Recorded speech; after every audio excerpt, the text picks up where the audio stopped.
Hi, I'm Paul Shepherd, your mindset coach, and welcome to the Mindset Change podcast, where you can be inspired and learn how to transform your mindset so you can create the life you truly want to live. I have with me Dr. Will Bulsiewicz, also known as Dr. B, who will be answering all my questions about your gut health and mental health. This is absolutely fascinating. So let's dive right in. Now, this episode could be one of the most important episodes you ever hear for your mindset and physical health. I'm really not kidding. Exploring this information changed my life and my clients' lives too, and still continues to do so as the science evolves. So I'm very excited to introduce onto my show gastroenterologist and New York Times best-selling author of the mega hit Fibre-Fueled, Dr. Will Bulsiewicz. Thank you, Paul. I'm excited to be here. Excited to dig into some gut health talk. Not as excited as I am. There's a lot I want to ask you, but I wanted to, as the show's called Mindset Change, I wanted to ask you what you think gut health has to do with our mindset. Well, I actually think it's a two-way street. I think that there is an effect. Many people want to, or they get very curious about the gut-brain connection and how our gut health can affect, whether it be cognition or our mood. But on the flip side, I think that mindset is extremely important in terms of your gut health, not only in terms of, sort of your mood or where you're at in terms of your headspace, but also, the thing about gut health that's really exciting is that the science is very complicated, but the solutions are actually pretty simple. And if we can orient ourselves using the proper mindset, and we start to just kind of take small steps in the right direction and not put too much pressure on ourselves, we can accomplish an amazing amount. No, absolutely. Absolutely. People listening to this show might not know much about the gut microbiome, and I've been diving into both of your books. I got the Fibre-Fueled one here, which is full of, I've never written in a book so much in my life. So underlining everything. Yeah. And your new book, which is the cookbook, which my partner stole from me the other day and has ordered a sprouting kit from Amazon because from just reading this. So that's been, I'm looking forward to that arriving. That'd be for us to play around with. But can you just explain a little bit to people listening, what is the gut microbiome? Yeah. And why is that important? Well, we all, at least for me, I'll speak for myself. I grew up believing that, here I am, I'm Will. I look in the mirror, I see this man. And you believe that you're this autonomous creature and that you live in isolation and, you come into contact with other humans and things like this. But actually, the world that we live in is far more integrated, and we're not as alone as we believe that we are. We now understand, and there's sort of an evolving new science that's occurring right now, Paul. This is sort of the one of the major breakthroughs of our time is that we're now growing to understand that we're not isolated creatures. In fact, we are most appropriately called a superorganism. Because joining with us are literally trillions of invisible microorganisms that they may be invisible to the naked eye. You can't see them, but they're there. They're as alive as you and I are. They have their own sort of existence that's taking place as a part of our body. And, what I'm referring to are mostly bacteria, but also things like fungi or yeasts. These things called archaea, which we think literally have been on this planet for 4 billion years. The first life on Earth, we believe were archaea. And yeah, it was an archaeologic dig that they did in Greenland. And I'm not sure exactly how they discovered the evidence of these microorganisms, but they did some sort of dating. I don't believe it was carbon dating. It was I believe, a different form of dating, but they were able to identify that these microorganisms were about 4 billion years old. And it's a fascinating thing to ponder because, like, literally Earth did not have oxygen until 2.5 billion years ago. And so they existed on Earth without like any oxygen. They, you know, they're that sort of hardy and resilient that you could find them on Earth that predates oxygen. You can find them in the bottom of the ocean in a rift vent. You can find them inside of a volcano. And then many of us have them living inside of our colon, inside of our large intestine. They're there. Wow. And they're a part of this community. And some of us have parasites. And, you know, parasites, by the way, it's a sort of a dirty word. We fear parasites, yet actually, there's actually some research to suggest that parasites in some cases are actually really good for us and beneficial. So anyway, they're such scary words, aren't they? Parasites. Yeah. These are such scary words for some people, like fungi. Yeah. So, and you're bringing forward sort of like they're our friends. They're there with a purpose. So they're covering us, all external structures, our skin, our mouth, our nose, believe it or not, our eyeball has a microbiome, but they're most concentrated inside of our colon, which is our large intestine. And we have had a relationship with them since literally the first day of humanity. So whatever that day is, you know, people speculate 3 million years, 3.5 million years ago, whatever that day was where there was this human who came to be, they had a microbiome. And every single human, every single minute, every single second of humanity since the very beginning has involved the relationship between these microorganisms and us as humans. And so it would be most fair to say, Paul, that we co-evolved with these creatures. So we rose and we fell together. Like if they supported us and we were more healthy and we had a survival benefit as a result of that, then they survived too. And that sort of co-evolution process basically brought us to where we are today, where we really rely on them for certain things in our body. So what is it that we're relying on them for? I mean, because we're hearing stories now that we've got to look after our gut microbiome, but for some people, they really don't know what that means. It's in why. Yeah. So obviously it's a relationship, but what are they doing for us? Well, they, through that evolutionary process, we actually allowed them to take up specific roles within our physiology as humans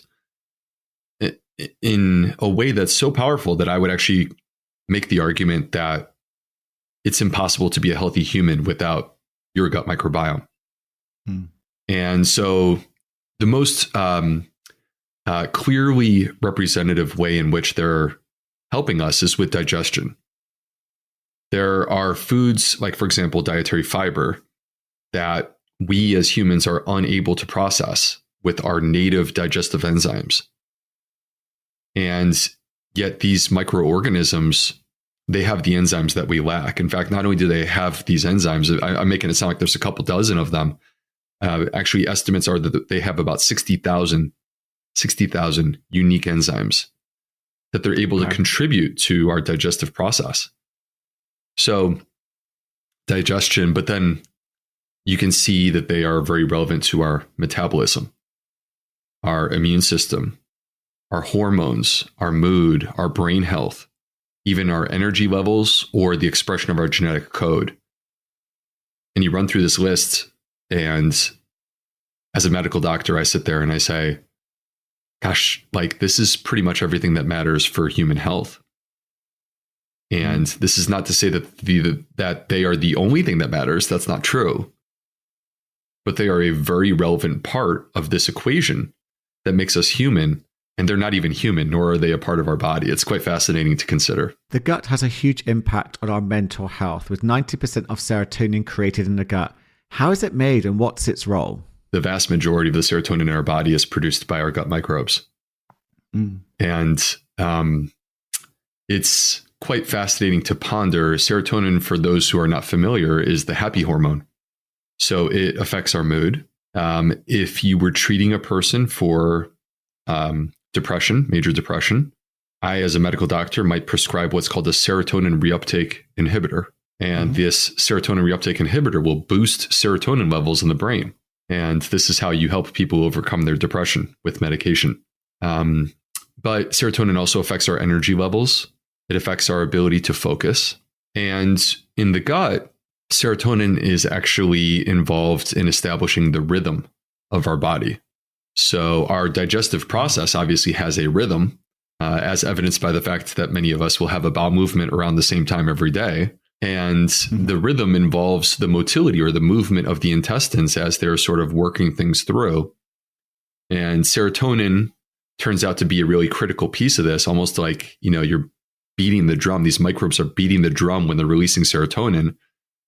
And when the microbes are out of balance, you could actually change that rhythm or change that motility, and it could be too much, which would give you diarrhea, or it could be inadequate, which would give you constipation. And both of these conditions can be associated with mood disturbance, which is what we see in people that have irritable bowel syndrome. Now, what's interesting about the serotonin, while we're on the topic real quick. Yeah. So, real quick on that, the irritable bowel syndrome, 20 years ago, when I was early in my medical training, it was the observation among medical doctors that irritable bowel syndrome, these are conditions where people suffer with abdominal pain or discomfort, and they have some sort of change in their bowel habits that is a required part of making that diagnosis. So they could have diarrhea or constipation or both. And there was this observation 20 years ago. Wow, many of the people who have this condition, irritable bowel syndrome, they're very anxious. They're very anxious, or they're more likely to have mood disorders. And, unfortunately, I feel like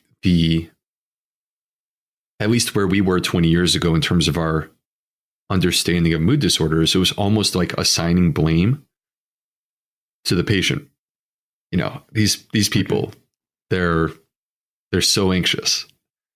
And yet, I think that the revised, more modern perspective on this is that at the root of irritable bowel syndrome is damage or injury to their gut microbiome. And because of that damage or injury, it's a single source issue that can manifest with these digestive issues and simultaneously with the mood disorder. So anyway, the serotonin, it's important for people to understand that serotonin that's produced in the gut does not cross the blood-brain barrier. So the serotonin that's produced in your gut is not responsible for your mood. That being said, there are many examples by which the gut is able to actually influence and affect mood. And that includes with serotonin precursors. So like 5-HT3 is an example of something that is a serotonin precursor that is produced by the gut and can cross the blood-brain barrier and then ultimately affect mood in the brain. No, I said it's because I was wondering, one of my questions I was going to ask you was, a lot of people say that, 90% of your serotonin is made in the gut, but it can't affect the brain because it doesn't cross the blood-brain barrier. Then I read in your book about the precursors, and I was like, so, what effect, does serotonin at all have any effect on the brain? Just to clarify that, through the vagus nerve, does it have any influence at all? Or is there a different process going on? Well, I think the key here is not so much a question of does serotonin produced in the gut directly affect your brain and your mood. I think that the question is actually more of the curiosity, does your gut affect your mood? And the answer appears to be yes. And there's a number of different ways that your gut could potentially affect your mood. The gut, there's a bidirectional communication back and forth between your gut and your brain. They can't quit each other. They're just constantly talking. And this is an all day, every day kind of thing. Mm-hmm. And there's multiple ways that the gut is attempting to communicate with your brain. And you mentioned the vagus nerve. So this is one. And the serotonin precursor molecules would be another way that the gut could communicate with the brain. And then another would be through the production of short chain fatty acids, like butyrate, which actually have the ability to not only cross the blood-brain barrier, but actually to repair the blood-brain barrier. Oh, wow. And many people who have these types of health issues, they talk about having brain fog. And their doctor will roll their eyes and go, brain fog, come on. What are you even talking about? That doesn't even exist. Of course it exists. There's literally millions of people out there saying that they have this symptom. How could it not exist? Just because we don't understand it fully doesn't mean it doesn't exist. And so what is brain fog? Well, from my perspective, based upon my understanding, I believe that brain fog is actually where there's been injury to the blood-brain barrier that is conceptually very similar to the injury that takes place to the gut barrier when a person has leaky gut. Except in this case, it's not leaky gut, it's actually leaky brain. And that injury to that blood-brain barrier gives them this brain fog feeling. And one of the ways that this can be repaired actually are the short-chain fatty acids produced by our gut microbes when they actually come into contact with dietary fiber. And, a number of my clients have mentioned brain fog from having anxiety and trauma, but also from, I know some people who've talked about it from COVID.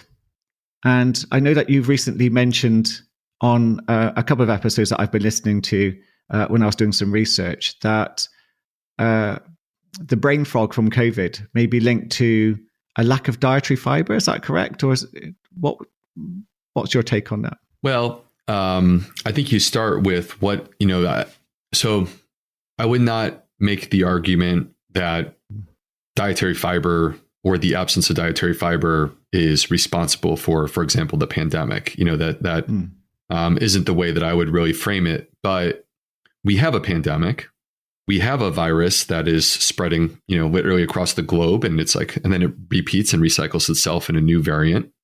And the question that has been coming up is, because obviously the manifestations can be variable. Individual people have different responses to this virus. And there are those who have very little or no response. They barely know that they had it. And there are those who have a very violent, scary response. And for some, it puts them into the hospital. And obviously, more than just life-threatening, for some, it actually is fatal. And then there's also sort of the more prolonged manifestations of the virus that some people are experiencing, where you get through the sort of acute phase, and then you enter into more of a chronic phase that carries on for months. And so the question that we've had, Paul, from the very beginning was, how do we determine what's causing this? How do you predict the individual response? And anytime you hear, this is just me sharing something that I've learned with the listeners. Anytime you hear individual response, it should almost be a knee jerk. Think about the microbiome. Because our microbiome is so unique and individual. For example, Paul, you and I, believe it or not, even though we're clearly not the same person, we don't look the same, we're not related to one another. There's many ways in which, we still share 99.99% of the same human genetic code. Wow. Okay. But in terms of our gut microbiome, statistically speaking, we probably, at least according to the available evidence, only share 20% of the same microbes or less. Wow. So we can be very widely different in terms of the signature that is completely personal to us within our gut microbiome. And if you think about this planet that we inhabit with 8 billion people on it, it's quite fascinating to ponder that we scientifically are of the belief that there are no two people that have the same microbiome. That's how individual we are. Okay. So with COVID, individualized response, how do we explain this? Well, there was a study that came out in January of 2021, published in the journal Gut. which is the top European gastroenterology journal. And in it, they found that there were discrete differences in the microbiome of those who had a more severe response to COVID. Okay. And those differences, there was a pattern, and the pattern intensified in parallel with the intensification of the symptoms. Wow. Those who had the most symptoms had the most like sort of clear pattern. And those with mild symptoms, it was not quite as striking or obvious. And the pattern that existed, Paul, was the absence of the microbes that produce short-chain fatty acids. People were missing those microbes. Wow. And it's quite fascinating when I saw this. How do you get to miss those? Yeah. Well, most likely the body's response to the virus is what is motivating this.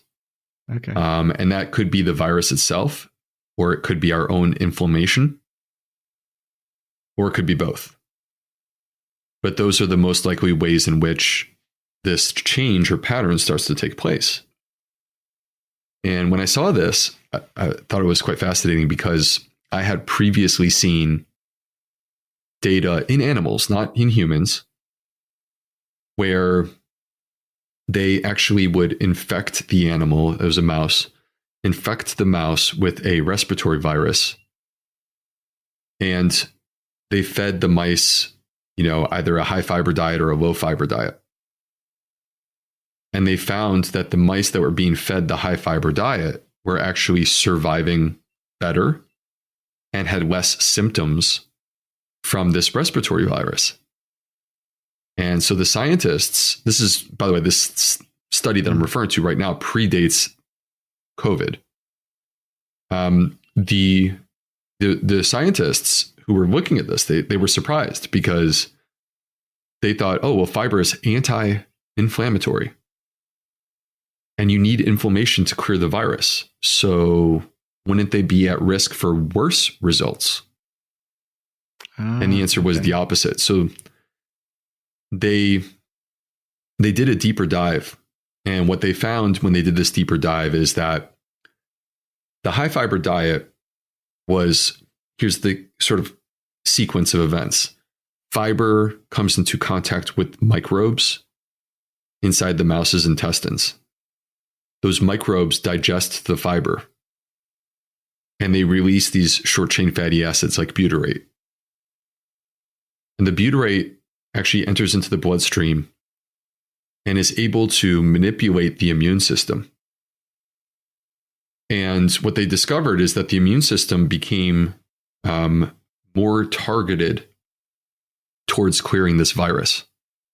So in other words, what that means is that the exact cells that you want to clear the virus were actually being put on the battlefield. And the cells that you don't want and would be like excessive and unnecessary, they were kept in the barracks. And so this precise response allowed you to clear the virus without going too far and making yourself sick. So anyway, this sort of set the stage where you say, okay, interesting. So the people who have severe COVID are having less of these microbes that produce short chain fatty acids, which is what this animal model study is saying is the key. This is starting to click a little bit. And then it was last summer, Paul, where a study was published basically showing us that it was among medical doctors who were exposed to the virus in their work early in the pandemic before we had a vaccine from 5 different countries. And what they found is that the doctors who were consuming a plant-based diet actually were the least likely to have severe COVID. Wow. Okay. Wow. And those who consumed a mostly plant-based diet were the second least likely. And so it's the sequence of evidence that involves from an animal model to a microbiome study to a dietary study that really gives you the confidence to say there's probably something to that. And so the original question, it took me a couple minutes to sort of unpack, but the original question was, good. Some people are getting this brain fog.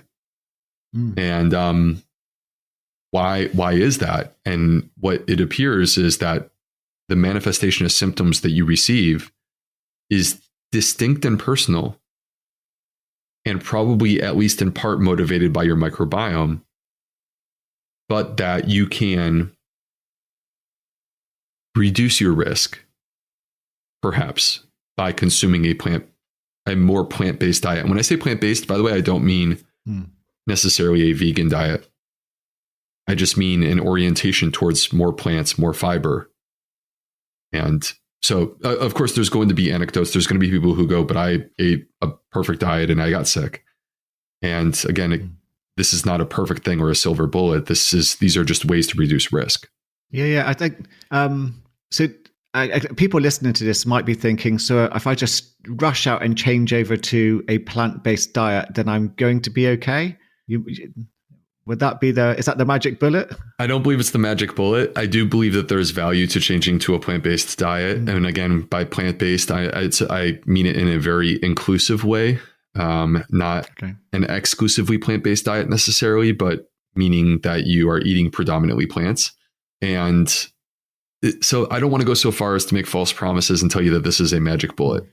But what I do know is this, that we are in a place now where we have data that suggests that you reduce your risk related to COVID, that you reduce your risk related to influenza and pneumonia, and also by increasing dietary fiber, you reduce the likelihood of you having a heart attack or dying of heart disease or being diagnosed with several types of cancer or dying of cancer or having a stroke or being diagnosed with diabetes or being diagnosed with Alzheimer's. And the bottom line is that we actually are at a point where we have compelling evidence to suggest that by simply increasing your dietary fiber, you could reduce your exposure or your risk with 7 of the top 10 causes of death in our countries. And that doesn't even include COVID. And so there are a lot of good reasons to increase your dietary fiber. And in both of our countries, the average person is deficient in fiber as we speak. The vast majority of people are very deficient. What do you think creates the resistance to eating more plants, to moving towards that type of diet? I live in Brighton, where I think we're voted in Britain like the most vegan-friendly city. We have so many vegan restaurants here. We're very lucky. We have so much in the way of options, but yet there's still resistance to moving into moving in that direction. What do you think is partly the cause of that? I think that it's a multifactorial thing. I think there's a lot of elements that feed into this. So, part of it is the modern lifestyle. The world has changed. This is not the world from 100 years ago. We didn't have televisions and cars and cell phones and computers. Things have changed a lot, and the pace has increased. And when the pace increases, people, myself included, I lived most of my life this way. You look for shortcuts. You look for convenience. And these foods, particularly ultra processed foods, they're inexpensive, they're quick, they're easy, and they taste good. So the only way that you can stop yourself from going there is to acknowledge that they're not good for your health. And that's more of a delayed return thing. And so I think that that's part of the challenge that we have, is that you don't necessarily instantaneously feel that. Although I would say they when you eat an unhealthy meal, usually about 90 minutes after the meal, you do feel it. But nonetheless, true. There's accessibility issues. There's affordability questions that do exist. I do think they're overstated in many cases because, frankly, a plant-based diet is not a salad diet. A plant-based diet is built on a backbone of inexpensive foods like legumes and whole grains. Many people, look, we weren't raised on this diet, and we don't know necessarily how to cook or insert this diet into our life. That's one of the factors, is people say, well, what am I going to eat? And that's a legitimate question for them. And they don't really know what to do. So, and I could keep going. I don't want to go on for 20 minutes on that one topic, but there clearly are barriers. And I think that the challenge that exists is that those barriers are very individualized. Like what is the barrier for you as a person? I can tell you what the barriers were for me when I was, earlier in my life. And like, I had no interest in this diet. And, so we all have to, I think, take a look at, we have to make the decision first that we want to start to change. I think it's very important that we not put too much pressure on ourselves. This is the mindset thing. I feel that setting attainable goals is critical in order to accomplish. Like we want to feel a sense of accomplishment. No one wants to feel like a failure. And when you set unrealistic goals, if you don't achieve them, then you feel like a failure and then you move on to something else. So I'm of the belief that like setting very attainable, simple, common sense goals that anyone can do, we have to start there. And then we just, to me, it's about take that first step. Yeah. And that's momentum. And then you can carry the momentum forward. Yeah. You might not know my story, but I had an anxiety disorder. I had IBS really badly. And the biggest thing that I struggled with was I sought out traditional help and therapy, and my doctor, they prescribed antidepressants, which I was too frightened to take. No one mentioned in the traditional fields to look at my lifestyle, which was terrible. My food was junk. It literally was awful. And it was the strangest thing was it got to a tipping point where I was going to either carry on the way I was with panic attacks on a regular basis and IBS and social anxiety, or I was going to make a big change. And I had a big, strong moment of I have to move away from focusing on my mind to focusing on my body.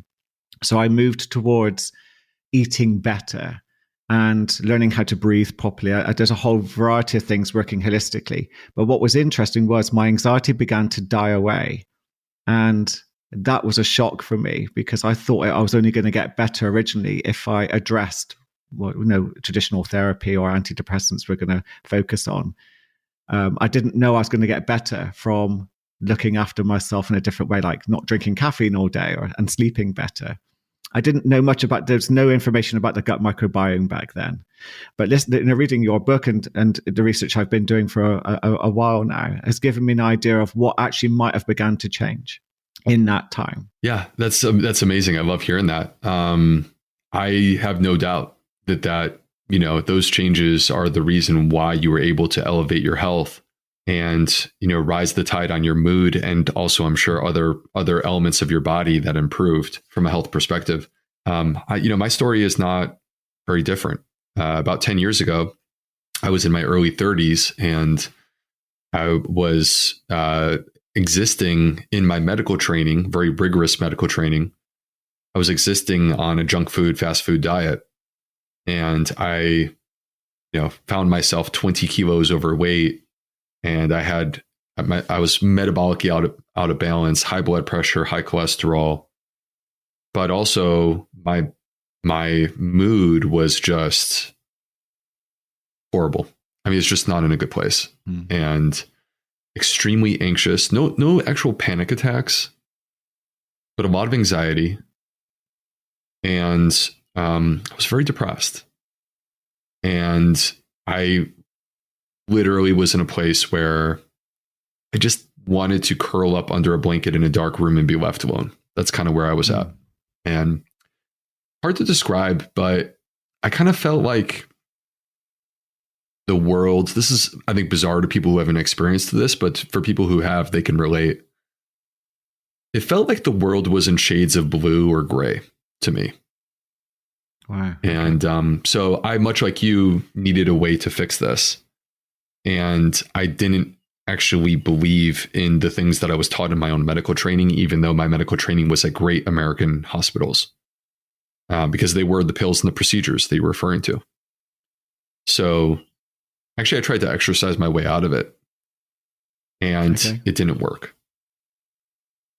And when I changed my diet, which, by the way, was not an overnight thing, it was a gradual thing. It was making small choices and repeating them, and then adding another small choice and repeating it. But when I did that, it was actually quite amazing how much my life, my health, it came back to me. And I started feeling like myself again. And it was so almost effortless once I got my body properly aligned and moving in the right direction.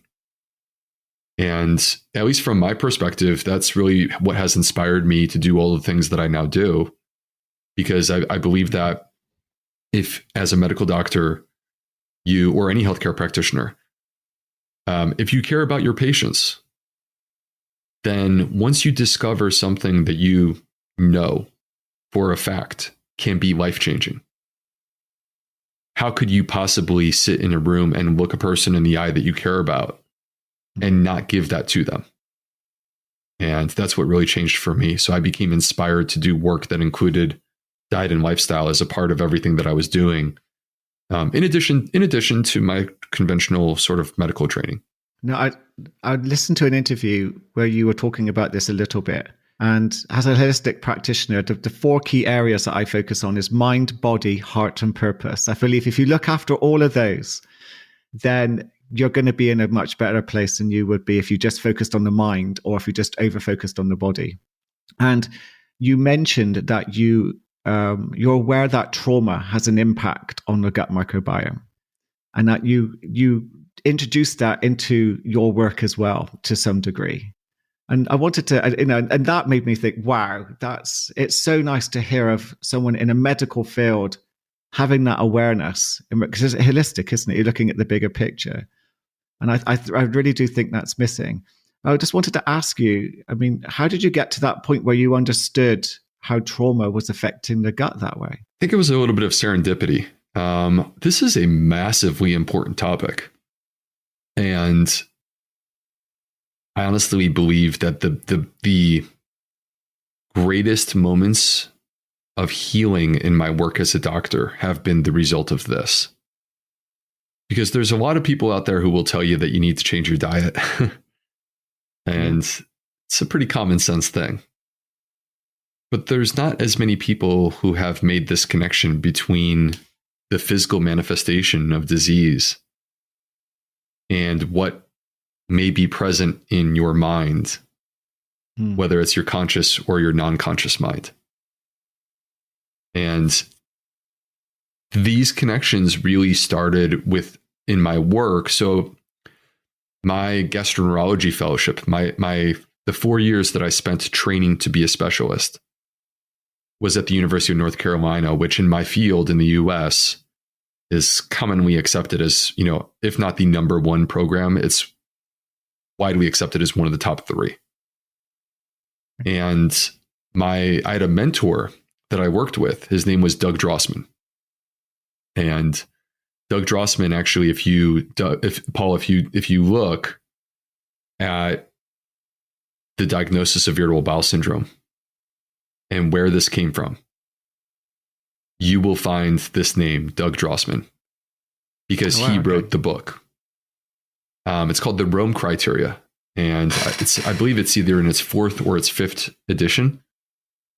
Okay. And he is the author of every single edition.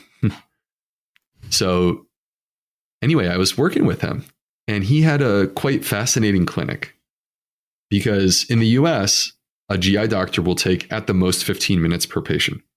And he would take 2 hours. He'd book 2 patients for the entire afternoon. Yeah. And we would go in and we would talk to the patient. Then we'd step out and we would decompress for 15 minutes, talk about what we thought was going on. Then we'd go back in and we talk again to the patient. Then we come back out and we talk for 15 minutes about what we thought was going on. But the amazing and powerful thing was that you, because of that investment of energy and time and attention, you could open up topics that normally don't get opened up. And you could adequately bond, even if it's just for one afternoon, you could adequately bond with a patient to the point that they'll actually tell you things that they may not have felt comfortable talking about when they first walked in the door.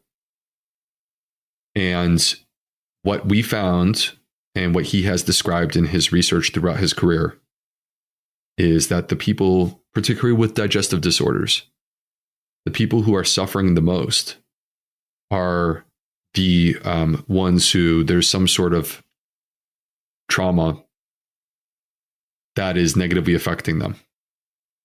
And when I use the word trauma, I want to make sure that it's clear that most of us, when I say this, we immediately jump to very, very intense, widely accepted things like abuse.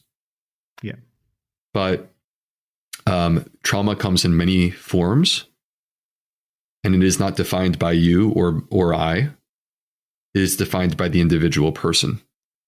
If there is something that has negatively impacted you and it remains unsettled and it continues to disturb or trouble you, even if it's not in your conscious mind, this was something that was traumatizing.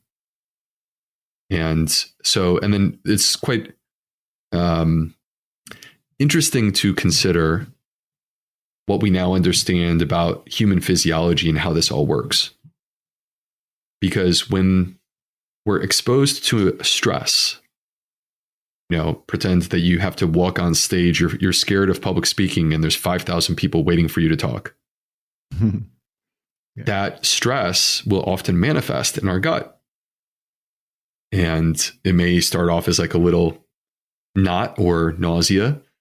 And then it may grow into something bigger, like a big discomfort or a cramp, or turn into diarrhea, constipation.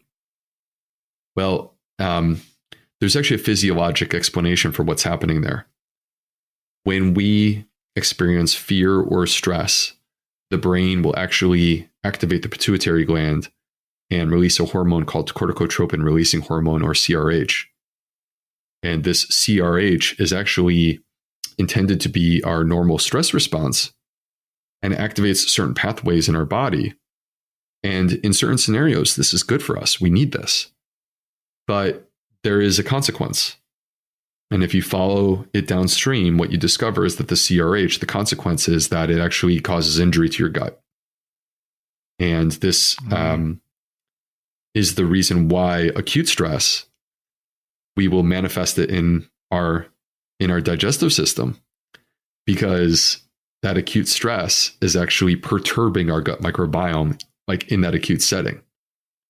But people who have trauma, whether it is recognized or unrecognized, the problem is that either way, it's an unhealed injury.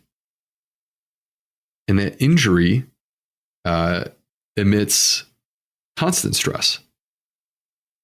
And so this pathway that I'm talking about, this is not an acute, 1 hour thing. This is an ongoing 24 hours a day, 7 days a week thing. And so in that person, they are constantly suppressing their gut. And that's why they could do everything right. They could eat the right food and sleep and exercise and meditate, and they do all these things. But if you have this thing that has negatively affected you from a traumatic perspective, and it is not being adequately addressed, then you ultimately will discover that it's going to be nearly impossible for you to heal your gut until you actually turn towards that and address it. And then once you do, it's actually the healing. No, I can relate. Is off the charts. Yeah, I can relate to that. Sorry, because once my anxiety got better, as I started to feel less panicky, I was able to focus on my mindset and the trauma that I'd had in my history in a much better way. But it was really weird. Some people go the other way around. They have their trauma dealt with first, and then they work on healing the gut. But for me, it seemed to work better the other way around. When I was less anxious in the gut, because everything went straight to my stomach. Everything. I would get that instant nausea, the instant knot. But when I learned to breathe with it, relax it, and I started eating better and sleeping better, I was able to work on my mind in a much more, effective way. And that's what, so everything was working in a cycle. I just had to try and interrupt it somewhere. And then it worked out quite nicely. And that's the sort of thing I promote with the holistic mindset and anxiety coaching. It can't just be from one area. We have to look at the bigger picture.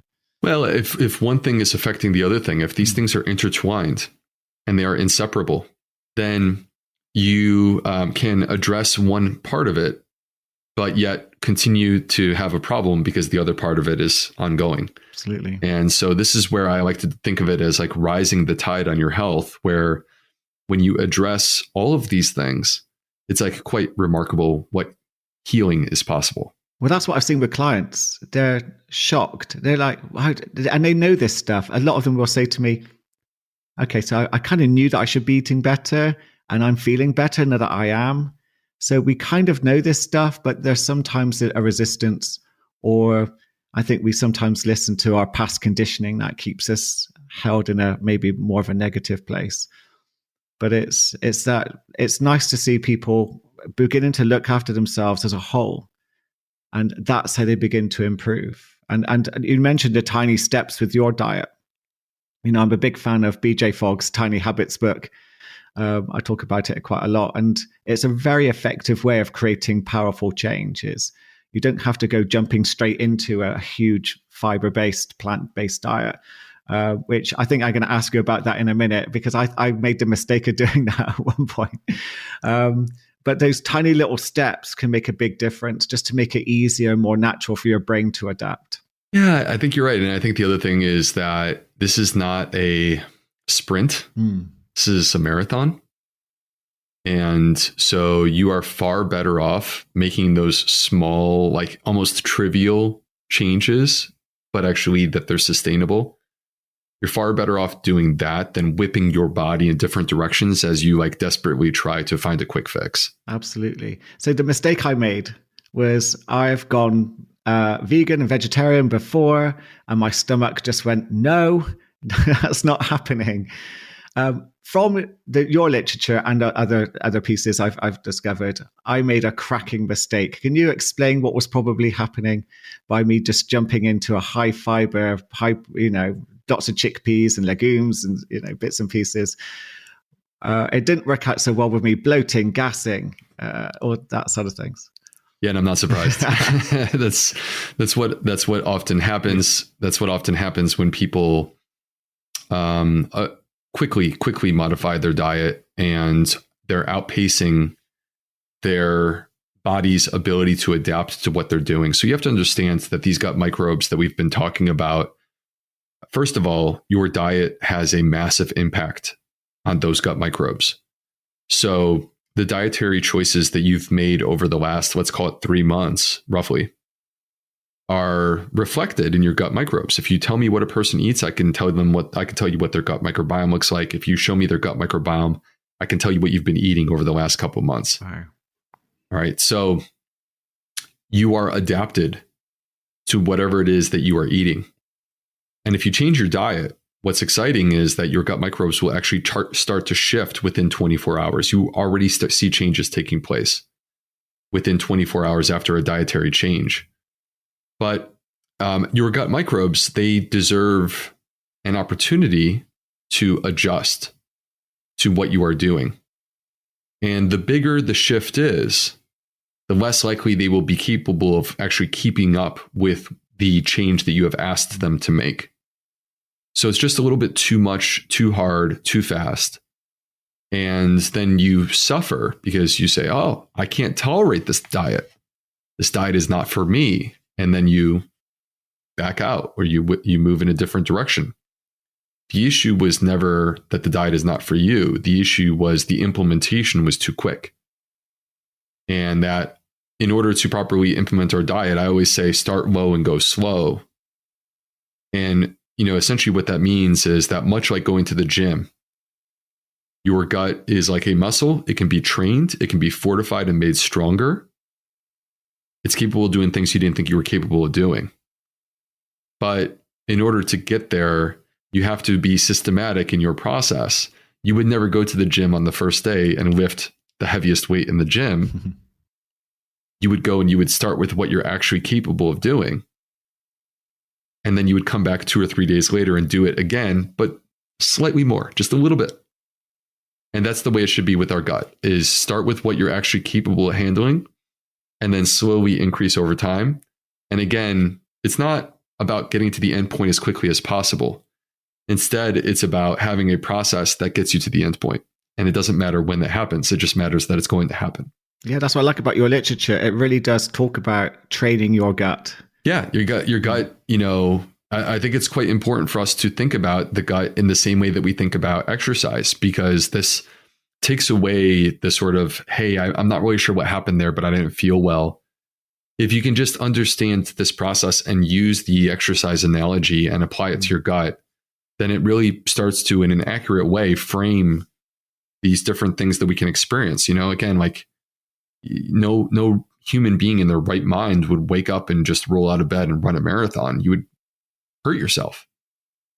But what you do is you start with a training program that perhaps starts with a half of a mile run. And then you go half a mile and 2 miles, and you start, or kilometers, whatever we want to do. But either way, you're ramping up as you move towards running this distance. That's a very, it's a long distance. It's not easy, Absolutely. But people are capable of doing it. You just need the proper program to get there. Training your gut is essential. That's very clear. Thank you. What mental health issues are affected by damage to the gut? Well, so first of all, this affects you in a multifactorial way. When there's damage to the gut and you're not feeling well, you're less likely to exercise. Yeah. That affects your mood. When there's damage to the gut, it can give you insomnia or negatively affect your sleep habits. That affects your mood. I'm of the belief, I'd be curious to hear if you, what do you think of this, Paul? But I'm of the belief that one of the best things you can do when you're not feeling well in terms of your mood is just get a really good night's rest. 100%.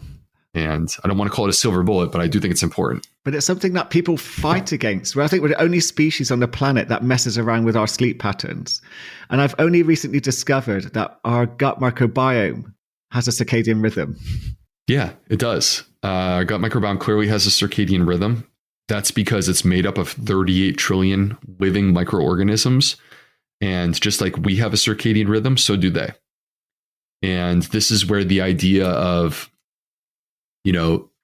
avoiding late night snacking, avoiding late night alcohol, trying to have an early dinner. To me, early dinner, people always ask, what do you mean by early dinner? Well, in a perfect world, before 7 p.m., but like something in that area.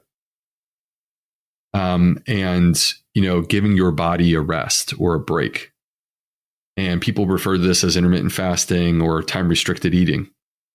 But to me, it's just quite simply allowing your gut to rest. And I believe that there are some benefits at a minimum in terms of our metabolism, but also in terms of the way that our microbiome will function. Now, going back to our mood. So there's clearly challenges that exist there if you're not able to exercise or to sleep, because these are factors that affect your mood too, and so do the food. And so how do we ultimately work towards getting ourselves to a better place?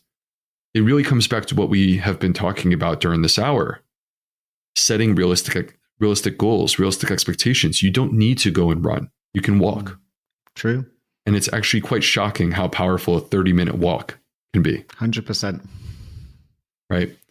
So, to me, when a person is, you and I, we've been there, when a person is feeling like they're in a hole and they're trying to figure out how they're going to dig out of this hole, these small changes that are beneficial to your body, not being too radical, are a great place to start, because you start building this momentum and then you feel better. And when you feel better, it reinforces the choice, and you come back and you do it again.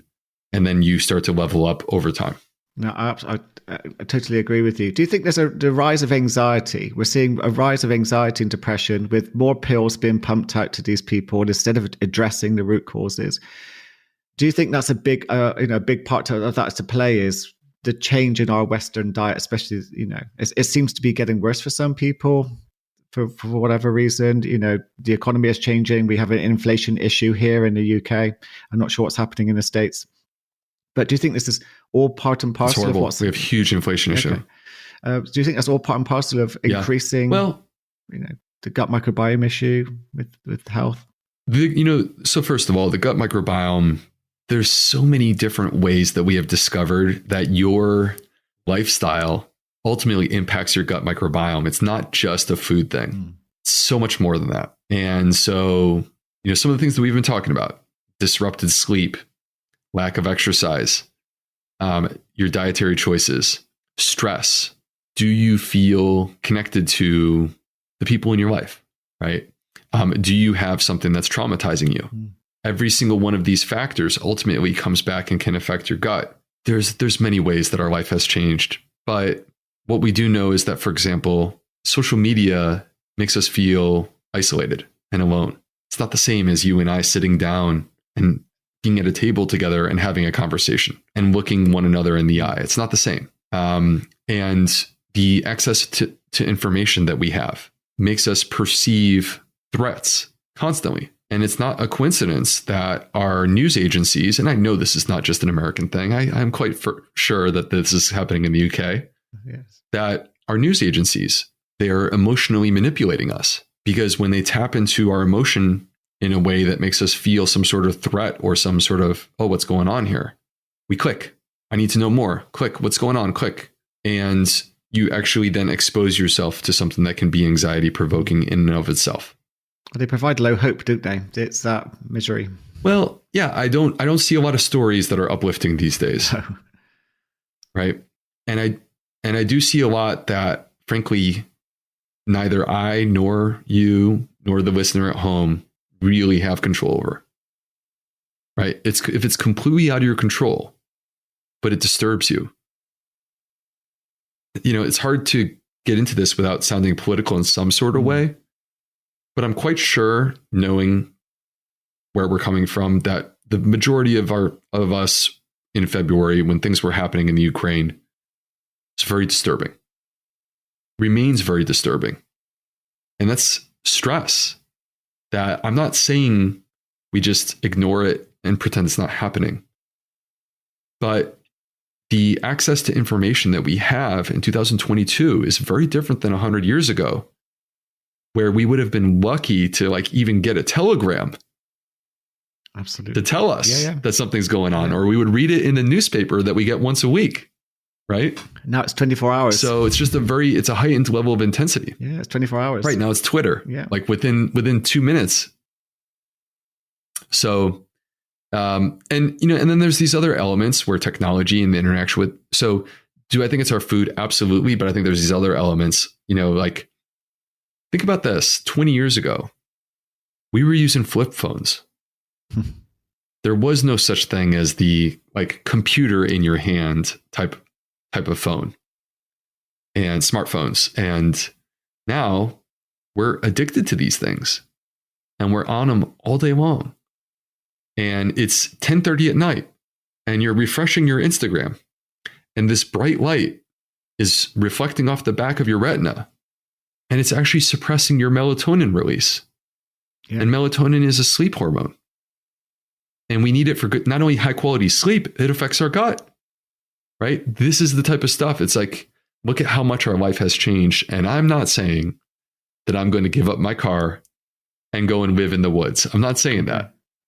But what I am saying, though, is that I think we have to have a heightened level of consciousness to the way that our life is and be willing to make the adaptations that are necessary in our own life. So for me, it means trying to limit technology late at night. And it means sometimes there's big things happening in the world and I take a break. And I know there's big things happening in the world and my friends may be talking about it and I still take a break and I stop paying attention for a little bit. No, I do exactly the same. I have to, because it's what I promote on the podcast. We can't be constantly triggered into a flight or fight response without it having some impact on our mindsets and our body. And again, it's the one thing we have control over, which everyone seems to be fighting for, is our attention. where are we going to put it? Whether it's on, social media or on the news or somewhere else, entertainment consumption, all of these things do have an impact if it's done without breaks or actually questioning how long do I really need to be doing this for? So I really like what you were saying there. I wanted to ask you a couple of other questions that I think a couple of our listeners would be really interested in. I was talking to someone at the gym, and I mentioned that you were coming on the show, and they said they were a big fan. And they said, can you ask Dr. B about the menopause? Because we have, I don't know if you know much about, we in the UK, but we have an HRT crisis. And I know nothing about the menopause. So they said, what advice would you have to give to someone who's struggling at the moment they're worried about getting their HRT, but is there anything that can be done with our dietary to help someone who's worried about the menopause? Yeah. Well, so there's new research. I'm involved with a company that most people in the UK know, named Zoe. Okay.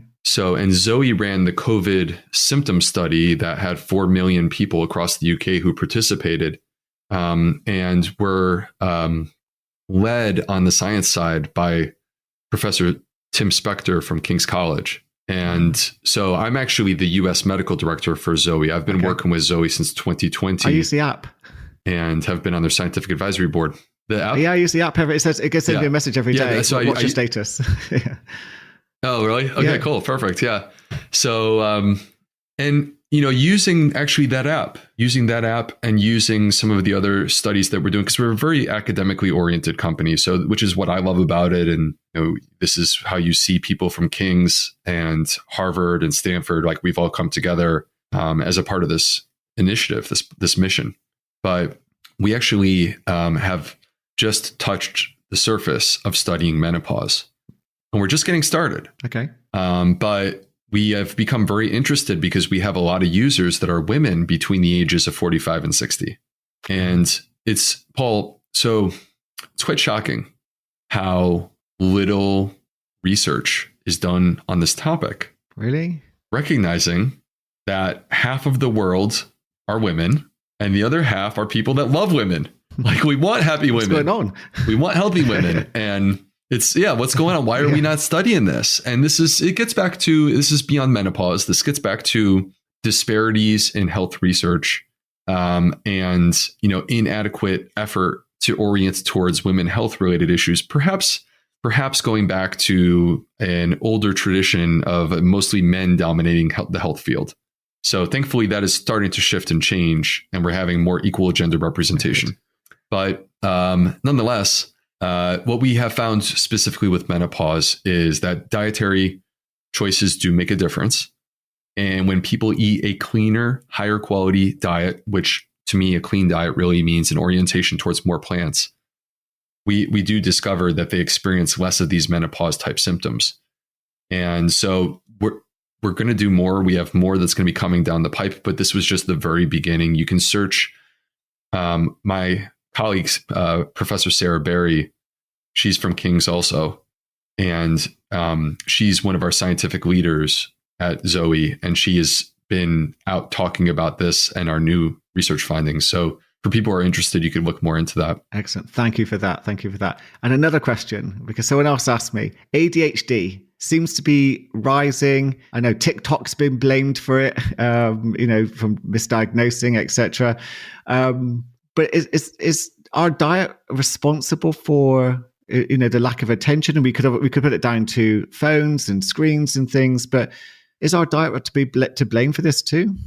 I think that there's multiple factors that are in play when it comes to this issue. I don't think that it's just exclusively a dietary thing. But I do think that ultimately this does involve the gut microbiome to some degree. And when it comes to diet, they have looked in children, and I've cited these studies in my books, where they actually put children on a high fiber diet and noticed that it improved their ability to focus. So, we're raising kids on sugar. And speaking as a dad for a moment, I have 3 kids. One of them is a newborn, but the other 2, 8 and 5 years old, I can literally see the difference acutely. Wow. In their attention span when I give them, sugar, give them candy.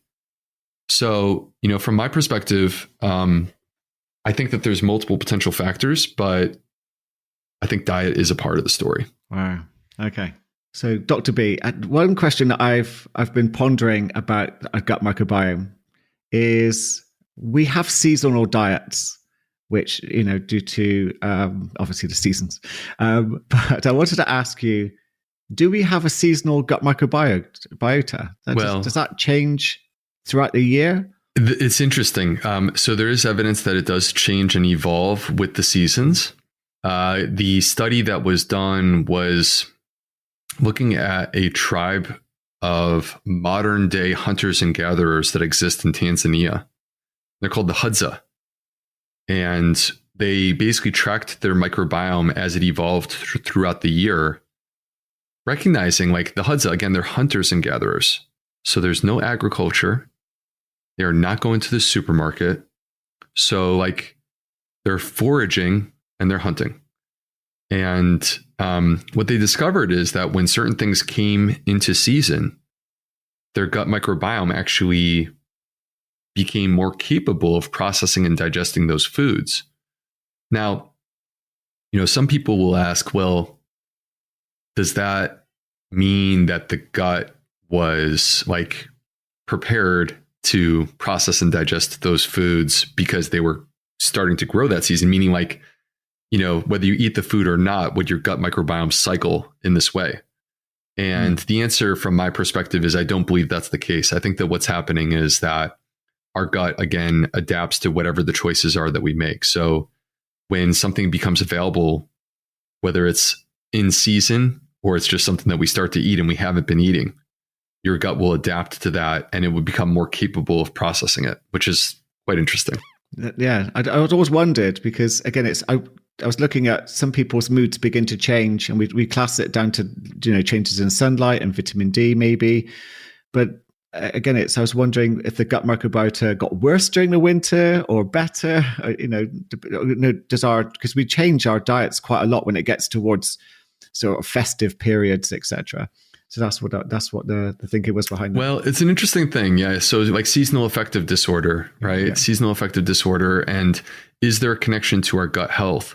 And my expectation would be the answer is yes. Wow. That's my expectation. I haven't seen a study to explicitly evaluate this. But that being said, how could we explain this? Well, bearing in mind that when you exercise, it improves your gut.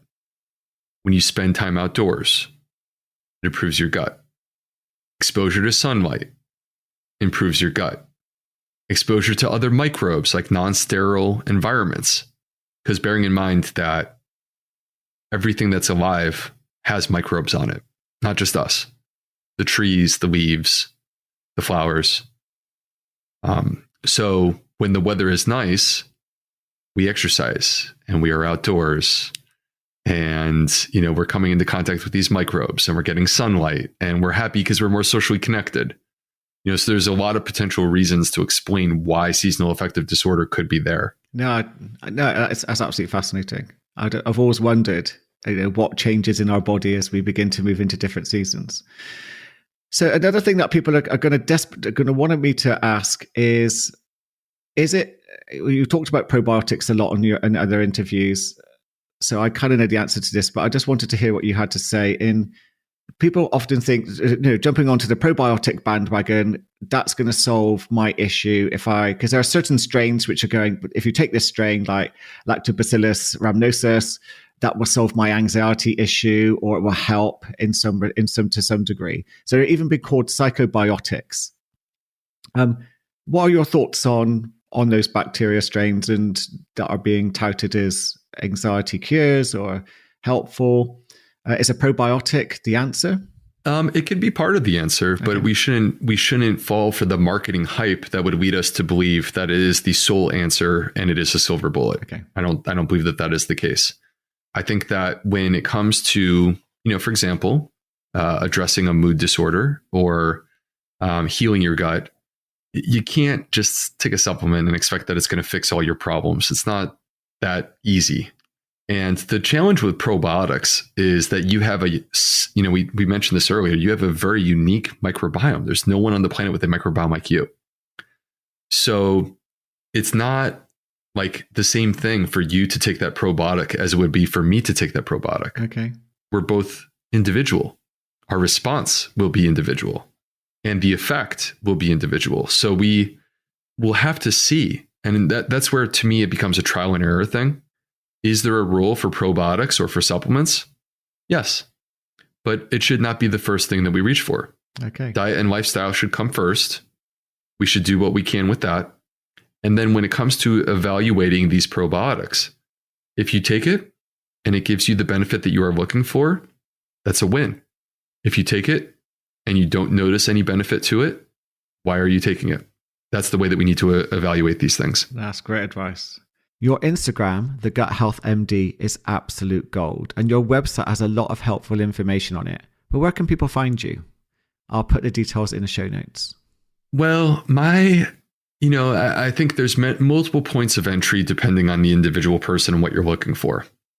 So I think you can tell this, Paul, I like a more nuanced conversation. That's what I prefer. Yeah. And I can have a more nuanced conversation in my books. So I have 2, Fibre Fueled and the Fibre Fueled Cookbook. That to me is where the sort of like I put a year of my life into each one of those books. So I feel like there's just such tremendous value, and you don't even have to buy it. If you get it from your library, that makes me happy too, honestly. Your humor comes through these books. That's what makes, when I read these books, you're so entertaining in the way that you deliver the information. I guess, get a real sense of your character, but yeah, it's so informative. I wanted to write a book that I would enjoy reading myself. Good. And I don't enjoy reading medical textbooks. No. So I needed some sort of way to make it entertaining and lighthearted, even though we were going to get a little sciencey and nerdy. And so there are my 2 books, but then also I have my website. My website is theplantfedgut.com. And on that website, you'll find a ton of free resources. So like there's free resources related to Zoe, or to like, if you have one of my books, there's free resources for the books. But then also there's my email newsletter where, there's a breaking news study coming out. To really talk about it, I can't really talk about it on social media. Oh, wow. Okay. So I prefer to send a good high quality email breaking things down. No, I get your email. Anyway, so the email newsletter is to me thank you. That's that to me is where the money is at. And then you can find me on social media at the Gut Health MD on both Instagram and Facebook. And I have a brand new TikTok account with like 6 followers. Really? And that is the Gut Health MD _. Yeah. Okay. So I just started it a week ago, and the Gut Health MD _, because apparently someone took the Gut Health MD. I don't know if they're trying to hold me hostage for money, but it's not going to work. I have a big TikTok following, so I'm going to put some stuff up, but it'd be good to share your info on there as well. I just want to say thank you so much for everything that you're doing. Honestly, this information, I keep saying it, it's absolute gold. I think it's the future of helping people holistically look at the mind and body in a completely different way. So thank you so much for coming on to the show. I appreciate you inviting me. And I think, everyone who listens today, thanks for hanging out with us, and hope you have a good one. Thank you. I hope from this episode, you've realized that your gut health is an essential part of helping heal your body and mind. It's all interlinked. I hope you find this episode useful. Thank you so much for listening, and I hope to connect with you in the next episode. Have an amazing day.